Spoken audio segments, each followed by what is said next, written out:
បាទជំរាបសួរបាទសួស្តីបងពូមីងបងប្អូនបាទដែលធ្វើស្រែប្រាំងទាំងអស់គ្នាបាទ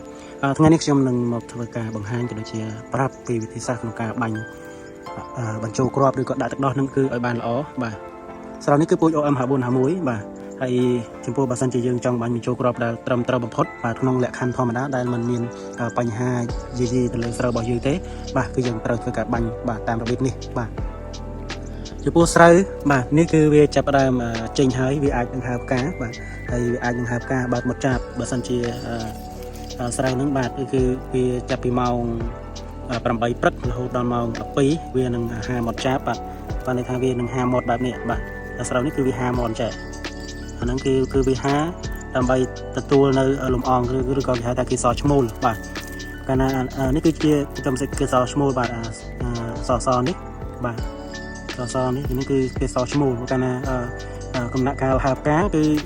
ស្រូវបាទក្របស្រូវនេះគឺវាហាមកបាទវាហាមកចាប់ដោយសារតែពេលនេះវាអត់ហាទេដោយសារតែវាពេលល្ងាចអញ្ចឹងគឺវាបិទវិញហើយបាទស្រូវគឺវាចេះដែរវាឆ្លាតបើសិនជាពន្លឺខ្លាំងពេកកម្ដៅខ្លាំងពេកឬក៏វា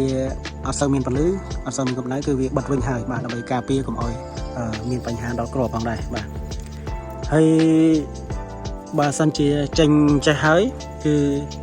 បាទយើងមិនគួរបាញ់ថ្នាំផ្សេងទេបាទគឺយើងមិនគួរទេដោយសារតែខ្លាចវាបាទខ្លាចវាស្ពីតគ្រាប់ពីអីចឹងហើយណាមួយក្នុងដំណាក់កាលលំអងដាក់ទឹកដោះគឺយើងត្រូវរក្សាវាខ្លាំងមែនតើដោយសារវាអាចនឹងខូចវាអាចនឹងមិនដាក់ទឹកដោះបើសិនជាយើងធ្វើវាខុសបាទហើយចំពោះស្រូវបាទនៅក្នុងដំណាក់កាលនេះគឺយើងមិនទាន់បាញ់ទេហើយយល់ល្អយើងបាញ់ស្រូវចាប់ដើមអោនបាទចំពោះក្នុងដំណាក់កាលនេះយើងមិនចង់ឲ្យបាញ់1ប៉ុនទេដោយសារស្រូវគឺវាចាប់ដើមដាក់ទឹកដោះគឺចាប់ដើមដាក់ពីចុងមកបាទដាក់ពីចុងមកអញ្ចឹង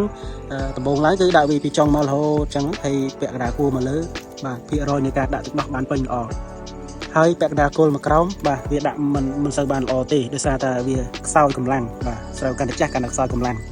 អញ្ចឹងគោលដៅនៃការបាញ់ថ្នាំបំពន់ឬក៏បញ្ចូលទឹកដោះគឺយើងបាញ់គោលដៅធំបំផុតគឺយើងបាញ់ជួយទៅដល់គល់គួរបាទដោយសារគល់គួរវានៅពេលដែលវាដាក់អាលើនេះអស់ហើយតម្រាំទៅដល់មកគល់គួរគឺស្រូវគឺវាខ្សោយ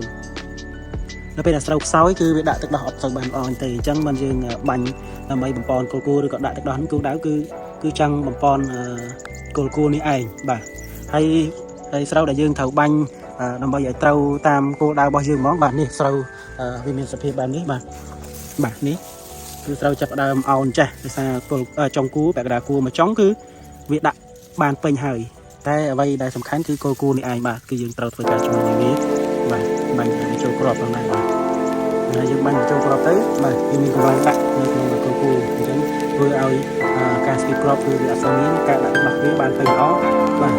អញ្ចឹងពេលខ្លះបើសិនជាយើងបានបាញ់ទេក្នុងពេលស្រូវទេមាត់ពេលខ្លះស្រូវគេបានបាញ់ទឹកដោះគេអាចបាន90 ទៅ100 គីឡូស្រូវឯងដែលបាន